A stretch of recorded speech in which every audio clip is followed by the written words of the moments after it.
defending winner.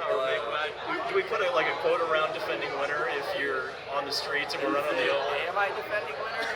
We can say it just to make you feel better. Yeah, most recent winner. Yeah, most recent winner of Nashville. Yeah. Not saying we're at the same place, but King of the streets. How about Tennessee, I should say. There we go.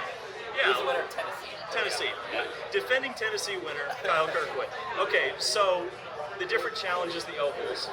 But, looking at your oval racing, you always seem to be at the front at the end. So what's the key to going up front?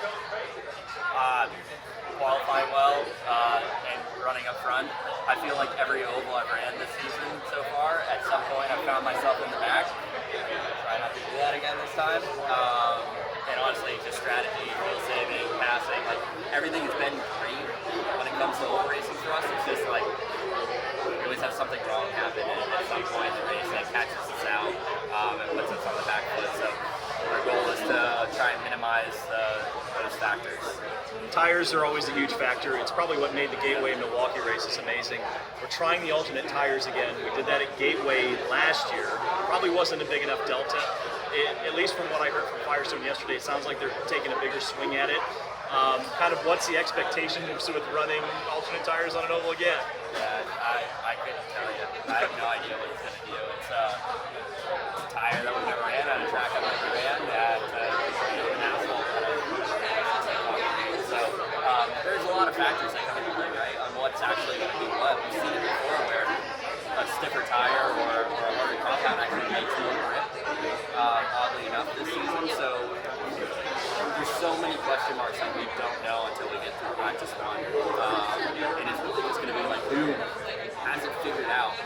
Quickly, it's going to be guys to beat this one. Hopefully we roll out.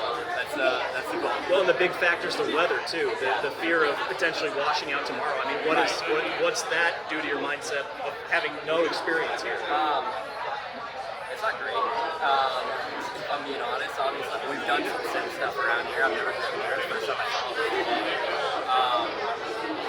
So it's not the most confidence inspiring, but it's the same for everybody else, right? It's no different except for the guys that did some tire testing here. The tires are the same as what they were then.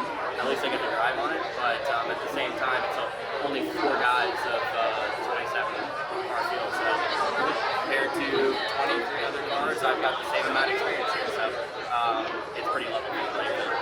What's your second season at Andretti been like? Down to 3 cars with Colton and Marcus. You know that's kind of going to be a stable for the next couple of years. You guys seem off the track that everybody has a good time. It's social media, but you guys come out for the boat goes. The camaraderie and how important is that moving forward next year? It's been awesome. I think we've taken a big step within the team, whether it's engineering, drivers, camaraderie, all of that together has proven a little bit more success for the team. There was a lot of races last year where we'd show up and we'd be a little bit confused where we're at, maybe mid-pack, and I feel like there was never really a point that this year, except for maybe Clark for an exception, but everywhere we've shown up, I feel like we've been able to fight, which has been phenomenal.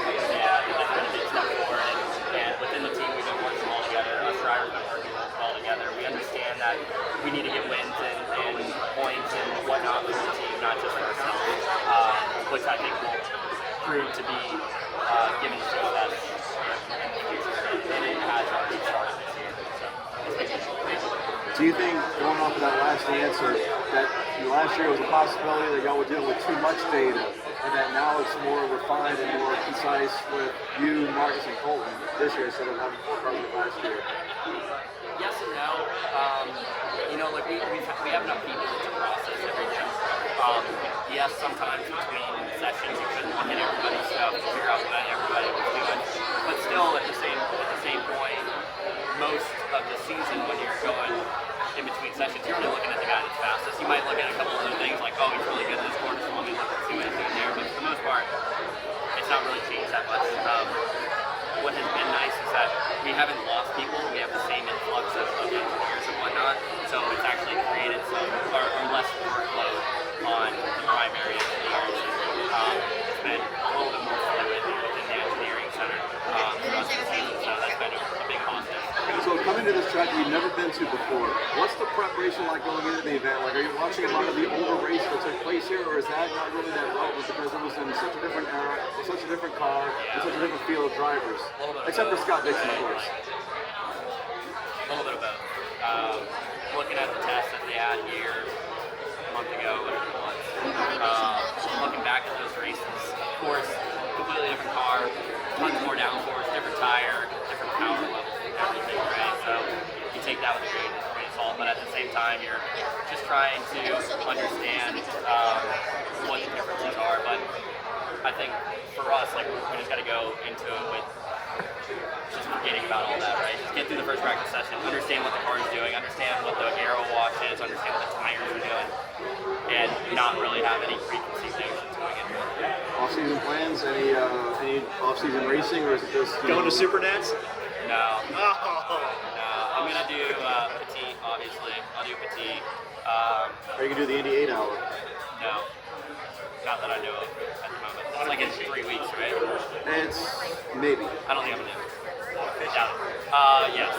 As much fishing as possible. I got a new boat, and I've been on it like once. What's the name? What's the name? I come up with it. Well, what about Kyle's boat? Yeah. We're going to cut that one. Yeah, Kyle's boat. That'll be good. All right. That would be my Thanks, man. Thanks, Kyle. Hello. Steven Stump of Frontstretch.com here. Come back for more great racing videos, and if you like us, don't forget to hit that subscribe button.